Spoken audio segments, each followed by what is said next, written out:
कब तक टालती रहोगी? 2 साल हो गए तुम्हारे बाप को मरे हुए, सारी जायदाद पर तुम्हारा भाई सांप बनकर बैठा हुआ है और तुम्हें परवाह ही नहीं है। आसिफ वो मेरे बड़े भाई हैं, खा नहीं जाएंगे मेरा हिस्सा, मुनासिब वक्त आने पे दे देंगे। अभी उनके हालात सब बहाने हैं। मैं कर्जों में डूबा हुआ हूँ और तुम्हारा भाई वहाँ अय्याशी कर रहा है। सीधी तरह जाकर कल उनसे अपना हिस्सा मांगो, वरना वरना क्या आसिफ? वरना कल मैं खुद जाऊंगा और वहाँ जो तमाशा लगेगा उसकी जिम्मेदार तुम खुद होगी। नहीं आसिफ, प्लीज मेरे भाई से कुछ मत कहिएगा, मैं बात करूंगी ना। मैं बात करूंगी ना, करनी करती तो पहले कर लेती तुमसे कुछ नहीं होगा, अब मैं भी बात करूंगा।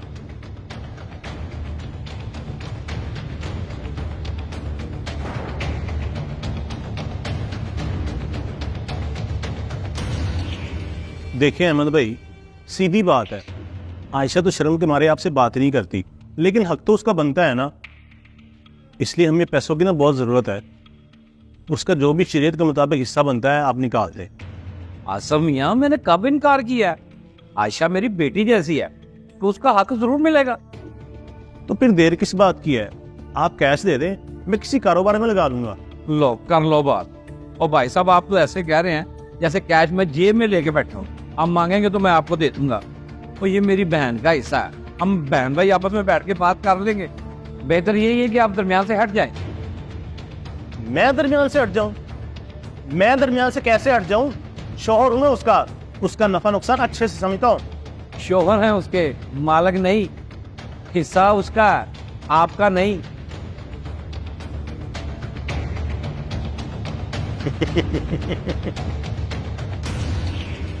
बहुत गरूर है ना आपको। याद रखना अहमद साहब, आज आपने मुझे यहां से खालियात भेजा है ना, इस खालियात की कीमत मुझसे ज्यादा आपकी बहन चुकाएगी, याद रखना।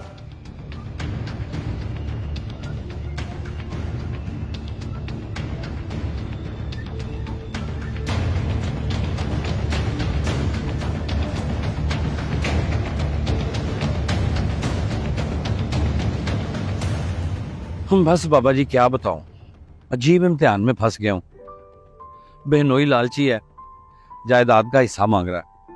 मुझे देने में कोई इतराज नहीं है, लेकिन जैसी उसकी हरकतें हैं, हिस्सा मिलते ही उसने उजाड़ देना है।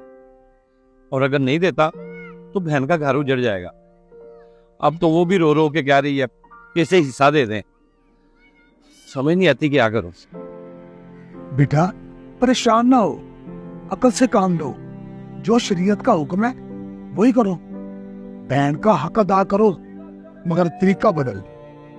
तरीका? वो क्या बाबा जी? जैसे कि तुम अपने बहनों की हरकतें और मिजाज बता रहे हो, मेरा तो मशवरा यही है कि तुम अपनी बहन को हिस्से में कैश मत देना, बल्कि उसी पैसे से शहर में कोई अच्छी सी दुकान या मकान लेकर उसके नाम लगा दो। लेकिन बाबा जी वो तो कैश मांग रहा है, अगर बहन के नाम जायदाद की तो वो नाराज हो जाएगा। नाराज होता तो होने दो, कम से कम तुम्हारी बहन के सर पर छत होगी, आमदनी होगी, जो उसके मुश्किल वक्त में सहारा बनेगी। आओ।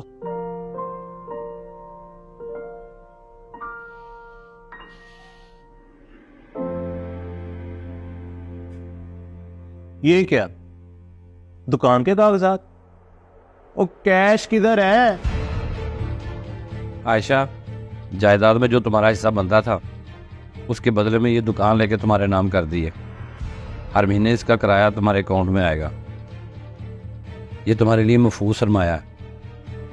अब मैं चलता हूँ, अपना ख्याल रखना।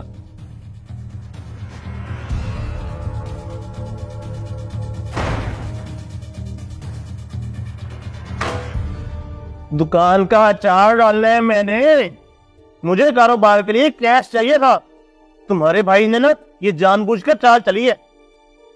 लेकिन आसिफ चीज तो अपनी है ना। अपनी होगी तुम्हारी, मेरे किसी की होगी नहीं है।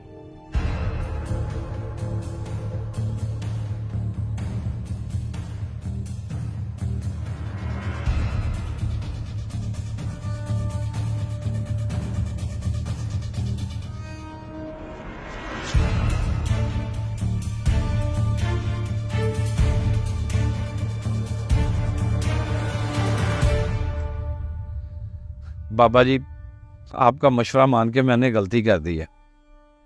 दिल करता है आज अपने आप को कोसूं। वो क्यों बेटा? मेरी बहन को तलाक हो गई है बाबा जी।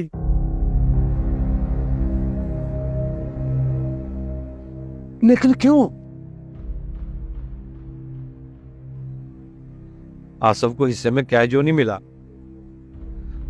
तो उसने उसी चीज का गुस्सा निकाला।